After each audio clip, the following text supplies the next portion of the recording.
They called her Marathon because she was so fragile. A strong wind could shatter her. But one night, an old woman handed her a necklace that promised to turn her into a goddess. The rule was simple: never take it off. But the price of breaking that rule was everything. Hold on. Before we dive into this emotional roller coaster, I need a quick favor. Drop a comment right now telling us where you are watching from. Is it New York, Lagos, London, Mumbai? Seriously, reading your locations is the highlight of our day. It genuinely means the world to us to see our community spreading across the globe. And smash that subscribe button so you don't miss the ending, because you won't see it coming. Now, back to the story. The village of Koro did not just ignore Mara, they erased her. Mara was not just slim. She was painfully thin. So thin that when she walked down the dusty paths of Koro, people said the wind bowed first, asking permission before carrying her away. Her wrists looked like dry twigs. Her shoulders were narrow. Her collarbone stood out sharply beneath her skin, like two small bones trying to escape. Her cheeks were hollow, and her arms were so slender that market women whispered she could slip through a fence without touching the wood. Nobody in Koro simply called her Mara. Not anymore. To them, she was Marathon. She was 20 years old, but she looked like an old woman. Her body stripped of all softness by the harsh sun and the hunger that gnawed at her belly. Her arms were no thicker than the acacia branches she gathered for firewood. Her collarbones jutted out like jagged rocks beneath her tattered tunic. Marathon! The market women would cackle, their voices sharp as broken glass. Move out of the way, ghost! We might accidentally step on you and crush you to dust. The men were worse. When Mara walked to the river to fetch water, the young warriors would turn away in disgust. She has no hips, one would sneer. She has no chest. She is like a dried lizard. If I marry her, I will have no sons. I will have only shame. I would rather marry the river spirit. Another laughed, spitting into the dust. At least the river has depth. Mara is just empty. Mara learned to walk with her head down. She learned to make herself small, even though she was already smaller than everyone else. She learned that her voice was a nuisance, so she stopped speaking entirely. But she carried a secret, a burden that weighed heavier than the firewood on her back. On her mother's deathbed, the old woman had grabbed Mara's wrist with a hand that felt like dry leaves. Her eyes had been cloudy with the approach of death, but her voice was terrifyingly clear. Listen to me, child.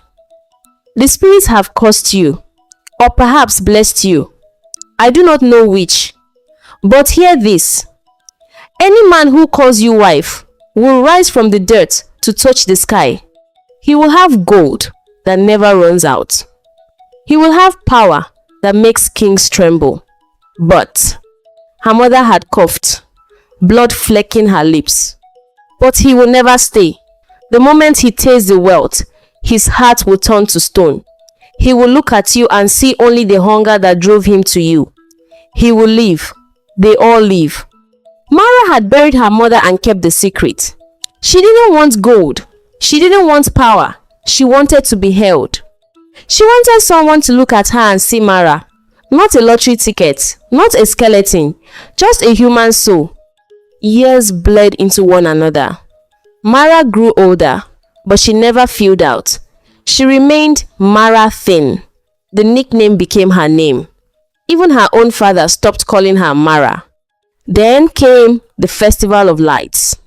The Festival of Lights was the only night of the year Koro came alive. Drum beats shook the red dust into the air. Fires roared, casting long, dancing shadows. The air smelled of roasted yam and palm wine. Mara stood at the edge of the square. As always, she held a small clay cup of water, watching the dancers. The women wore bright wrappers that hugged their curves. The men wore leopard skins and waved fly whisks. She saw a group of girls her age laughing, their arms linked. She took a step toward them, a tiny, hopeful movement. One of them turned, saw Mara's thin arms, and made a face of exaggerated disgust. She whispered something to her friends, and they all shrieked with laughter, turning their backs on Mara. The rejection was a physical blow. Mara turned to run, to hide in the safety of her heart. The drumbeat is too loud for you? The voice was deep, like the rumble of distant thunder, but gentle. Mara froze. She turned slowly. Standing there was a man she had never seen before. He was tall, with skin the color of polished obsidian. He wore a simple cloth tied at the waist, and his chest was bare, glistening with sweat and oil. His hands were enormous, calloused and stained with wood dust. He was a wood carver.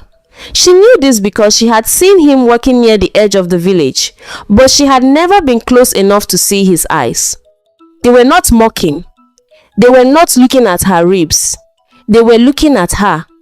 I am sorry, Mara stammered, her voice rusty from disuse. I was leaving. Don't, the man said. He stepped closer. He didn't smell of arrogance like the warriors. He smelled of cedar wood and rain. My name is Kofi, and you look like you are carrying the weight of the entire forest on your shoulders. Mara looked up at him. I am Mara, but most people call me Mara Thin. Kofi smiled. It was a slow smile that crinkled the corners of his eyes.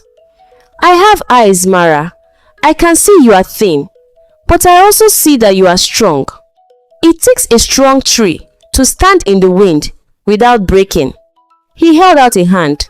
Come, dance with me, or just sit with me. Let me carry the weight for a while. For the first time in her life, Mara did not run. She took his hand. His palm was rough, but his grip was warm. They sat on a log away from the fire. They didn't dance.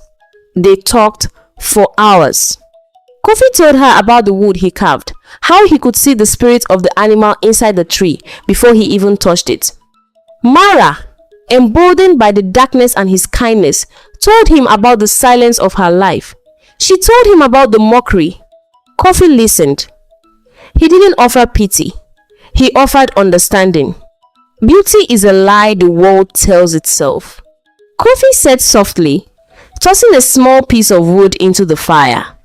Curves fade, skin wrinkles, but a kind heart, that is the only thing that grows stronger with time. Before the night ended, Kofi pulled a small object from his pouch. It was a carving of a bird. It was rough, simple, but it captured the essence of flight perfectly.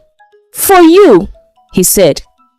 Because you are meant to fly, Mara, even if you don't know it yet. When Kofi asked for Mara's hand, the village went mad. He is bewitched, the elders declared. A master carver marrying a skeleton. It is an abomination. Kofi's own family disowned him. His mother wept. You are throwing your life away. She will give you no children. She will bring us shame. But Kofi was stubborn. He built a small hut on the outskirts of the village, far from the judging eyes. He married Mara in a quiet ceremony under the baobab tree. For the first month, they were happy. They were poor, they often ate only one meal a day, but they were happy. Kofi would carve, and Mara would sit beside him, grinding his pigments, feeling the sun on her face. Then, the prophecy began. It started with a trader from the capital. He stopped by Kofi's hut to ask for water. He saw a small statue of a leopard Kofi had carved for fun. The trader's eyes went wide. How much? It is not for sale, Kofi said. I will give you 5 gold cowries.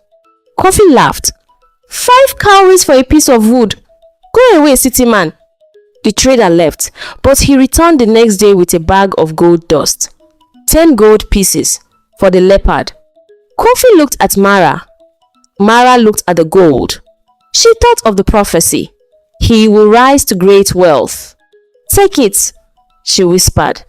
Kofi sold the leopard. That was the beginning. Word spread. The magic carver of Koro. People said his wood had souls in it. Traders fought over his work. Within 3 months, Kofi was the richest man in the village. He bought new clothes.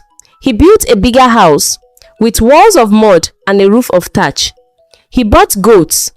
He bought a second wife's jewelry for Mara bangles that clinked when she moved. But something changed in the air. Kofi stopped holding Mara's hand when they walked to the market. He stopped asking her to grind his pigments. He hired young men to do the carving, and he sat on a stool, counting money, his eyes growing hard. The mockery stopped, replaced by a cold reverence.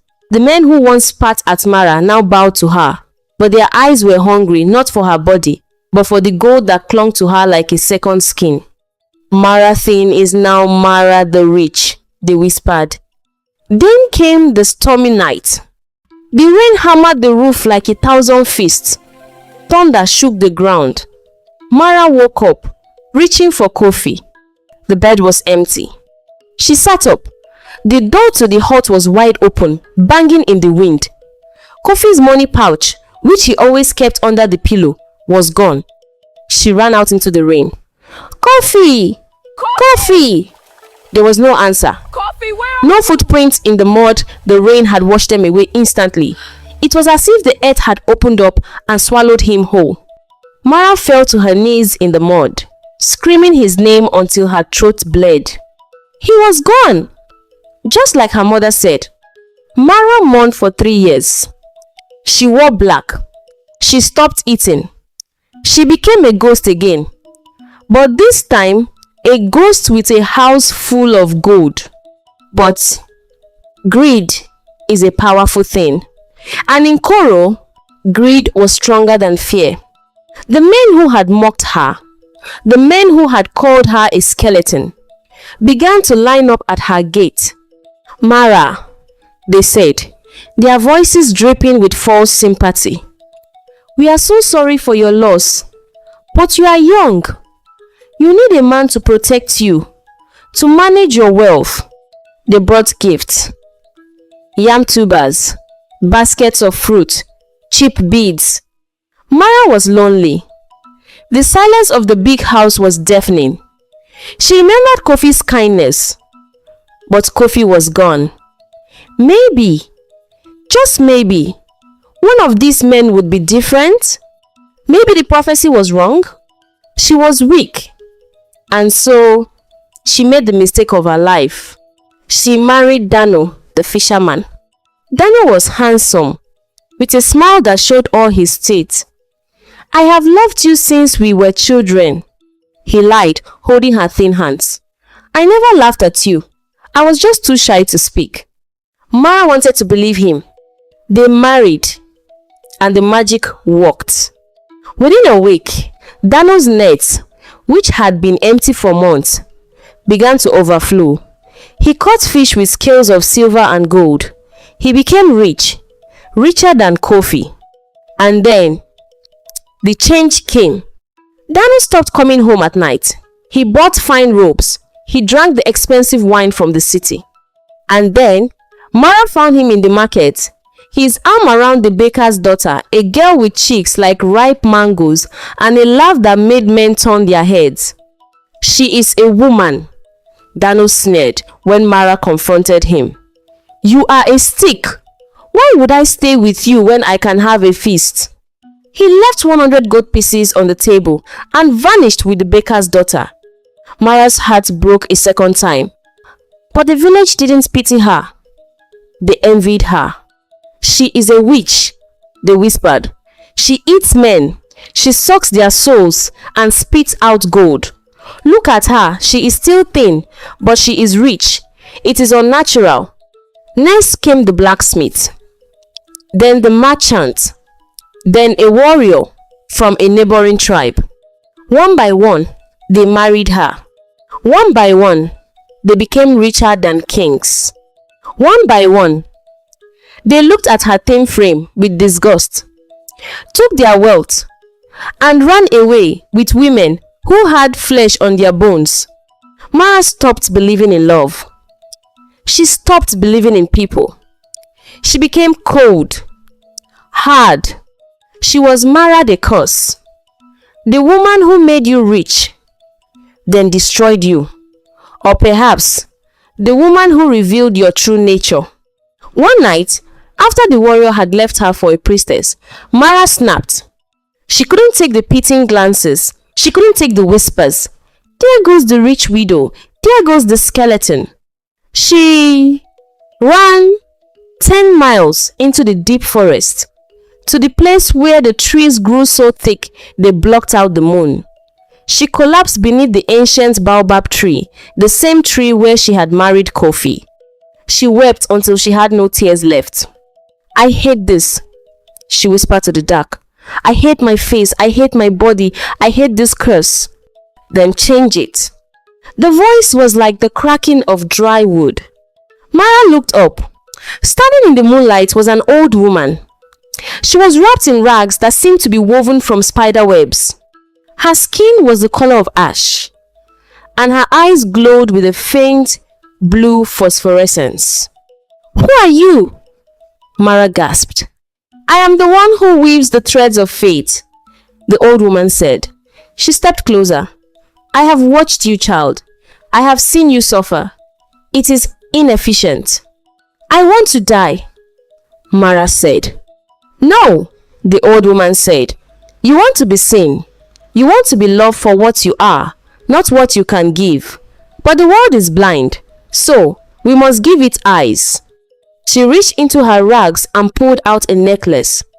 It was heavy, made of a metal Mara didn't recognize, dark as the night sky. In the center sat a gemstone that pulsed with a rhythmic electric blue light. It looked like a trapped heartbeat. Wear this, the old woman commanded. Wear it under the moonlight. It will remake you. It will give you the beauty of a goddess. Men will fall at your feet. They will worship you. Mara reached out, her hand trembling. And the price? The old woman leaned in, her breath smelling of ozone and old earth. The price is simple. Never take it off. As long as it touches your skin, the beauty remains. But if you remove it, the magic breaks, and the price will be paid in full. What happens if I take it off? Mara asked. You will return to what you were, the old woman said. But if you break the contract while the magic is active, the shock will kill you. Mara looked at the necklace. She thought of the mockery. She thought of Dano. She thought of the emptiness of her heart. I will do it, Mara whispered. The old woman placed the necklace around Mara's neck. The clasp snapped shut, with a sound like a gunshot. Then, the old woman dissolved into a swarm of glowing fireflies, drifting up into the canopy. Mara touched the gem. It was warm. It hummed against her throat. Mara woke up the next morning, feeling heavy. She sat up and looked at her hands. They were no longer bony. They were soft, rounded, delicate. She ran to the river. She looked at her reflection. She screamed. The face looking back was not hers. It was the face of a goddess. Her skin was the color of rich, dark honey, glowing with an inner light. Her eyes were large, luminous pools of amber. Her lips were full and red. And her body. She was no longer thin. She was voluptuous, curvy, powerful. Her waist was snatched, her hips wide and strong. She was perfection. She walked back to the village. The reaction was instant. A man carrying a load of firewood dropped it. The wood hit his foot, but he didn't flinch. He just stared. A woman pounding yam stopped her pestle mid-air. Her mouth fell open. Children stopped playing. The entire village of Koro froze. Who is that? Someone whispered. It's Mara, an old woman said, squinting. It's Mara Thin. Impossible. Mara walked through the crowd. They parted for her like the Red Sea. For the first time in her life, She didn't walk with her head down. She walked with her head high. She felt the power radiating from the necklace. The men who had mocked her were now on their knees. "Mara," they cried, "marry me. I will give you the world. I will die for you." Mara smiled. It was a cold, dangerous smile. She chose the richest of them all, Chief Obi. He was old, fat, and cruel, but he had the most gold. "I will marry you," she told him. Obi was ecstatic. He paraded her around like a prize cow. He built her a palace. He covered her in jewels. For 2 months, it was a dream. But the old woman's warning echoed in her mind. The price will be paid. It started with the crops. Obi's vast fields of yam turned black and rotted in the ground overnight. Then, the gold in his treasury turned to dust. When he picked it up, it blew away in the wind. Then, his cattle fell dead, their bodies bloated and blue. Obi went mad. He ran through the streets, tearing at his clothes, screaming that the sky was falling. He lost his mind. He lost his power. He became a beggar, drooling in the dirt. Mara watched it all with a stone heart. "It is not my fault," she told herself. "It is the curse. It is the necklace." But deep down, she knew. The necklace didn't just give beauty. It drained the life from everything around her to sustain her own. It was a parasite. Obi vanished into the forest, never to be seen again. Mara was alone again. But now, she was a monster. A beautiful monster. Men still came. They were suicidal with greed. "I don't care if I go bankrupt," a young man said, holding a bouquet of dead flowers. "I just want to look at you." Mara married him. He went bankrupt in a week and hanged himself from the baobab tree. She married another. He went mad and ran into the sea. The village feared her. They called her the eater of souls. They barred their doors when she walked by. Mara stood in her palace, looking at her reflection in a mirror of polished bronze. She was perfect. She was beautiful. And she had never been more miserable. One evening, a year after she had found the necklace, a stranger entered Koro. He walked with a limp. He wore rags that were once fine clothes. His face was scarred, and one eye was clouded white. But his walk was familiar. The villagers gasped, "It is a ghost!" Mara was sitting on her balcony, drinking wine that tasted like ash. She heard the commotion. She looked down. Her heart stopped. The stranger looked up. He saw the goddess on the balcony.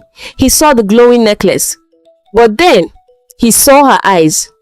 "Mara," he whispered. It was Kofi. Mara didn't think. She didn't breathe. She ran. She flew down the stairs, her heavy curves moving with impossible speed. She threw herself into his arms. "Kofi, you're alive. I thought you were dead." Kofi held her, his good arm trembling. He touched her face, her hair, her shoulders. He felt the softness that wasn't there before. He felt the magic. "I was taken." Kofi choked out, tears streaming down his scarred face. "The men, the jealous men, they kidnapped me. They locked me in a pit for a year. I escaped. I crawled through the mud to get back to you." He pulled back, looking at her with adoration. You are beautiful, Mara, like a spirit." "No," Mara sobbed, clawing at the necklace. It burned her skin now. "This is a curse, Kofi. It's a trap. If I stay with you, it will kill you too. It kills everyone I love." "I don't care," Kofi said, kissing her forehead. "I don't want gold. I don't want beauty. I want you. The girl who sat with me by the fire. The girl who gave me the wooden bird." He reached into his rags and pulled out the small wooden bird carving. It was worn, smoothed by his thumb over 1,000 lonely nights. "I kept it," he said. "It was the only thing that kept me alive." Mara looked at the wooden bird. Then she looked at the glowing evil blue stone at her throat. She made her choice. "Wait for me," she whispered. She ran. She ran back to the forest. She ran to the baobab tree. "Take it back," she screamed at the night sky. "I choose him. I choose love. Take this curse away." The air shimmered. The old woman appeared, sitting on a branch of the tree, swinging her legs. "You have learnt," the crone said softly. "You chose the wooden bird over the diamond. You chose the scarred man over the king." "Please," Mara begged, falling to her knees. "Break it. I don't care if I die. I don't want to be beautiful if it means losing him." "The necklace cannot be broken by force," the old woman said. "It can only be broken by sacrifice." "I will sacrifice anything." "Then sacrifice the beauty," the old woman said. "Sacrifice the power. Go back to being the shadow. Go back to being Maratin. Are you strong enough to be mocked again? Are you strong enough to be hungry again?" Mara thought of the cold nights in her room. She thought of the laughter of the men who used her. Then she thought of Kofi's scarred face. "Yes," Mara said, "I am strong enough." The old woman smiled. It was a genuine smile. This time, "Then do it." Mara grabbed a heavy stone from the riverbed. She raised it high. "For love!" she screamed. She brought the stone down on the glowing blue gem. Crack! A shock wave of blinding white light exploded through the forest. The sound was like a thunderclap right next to her ear. Mara was thrown backward, hitting the ground hard. Darkness swallowed her. When Mara woke up, the sun was filtering through the leaves. She sat up, gasping. She touched her face. It was the same. She touched her arms. They were thin, stick thin. She looked down at her body. The curves were gone. The golden skin was gone. She was Mara thin again. She felt a wave of panic. Had it worked? Then she heard footsteps. She looked up. Kofi was standing there. He wasn't looking at a goddess. He wasn't looking at a queen. He was looking at Mara. He didn't look disappointed. He didn't look confused. He smiled that same slow, gentle smile from the Festival of Lights. He walked over and offered her his hand. "You're back," he said. Mara took his hand. "I am thin again. I have no gold. I have no power. I am just me." Kofi pulled her up. He wrapped his arms around her thin frame, holding her tight against his scarred chest. "You are enough," he whispered into her hair. "You were always enough." They left Koro the next morning. They didn't tell anyone. They just walked away, hand in hand, toward the mountains. They lived in a small hut by a river. They were poor. Sometimes they went hungry. Mara's bones still ached in the rain. But every night, Kofi would carve a little bed, and Mara would sit by the fire holding the wooden bed he had given her years ago. She was no longer a blessing. She was no longer a curse. She was just loved. And that was the only magic that mattered. Wow. I don't know about you, but I have something in my eye. That ending, it really hits different, doesn't it? If that story touched your heart, please do me a huge favor. Drop a comment below telling us where you are watching from right now. We read every single one. New York, London, Manila, Nairobi. Seeing your flags and city names truly means the world to us. It reminds us why we tell these stories. If you're new here, hit that subscribe button and ring the notification bell so you don't miss the next story.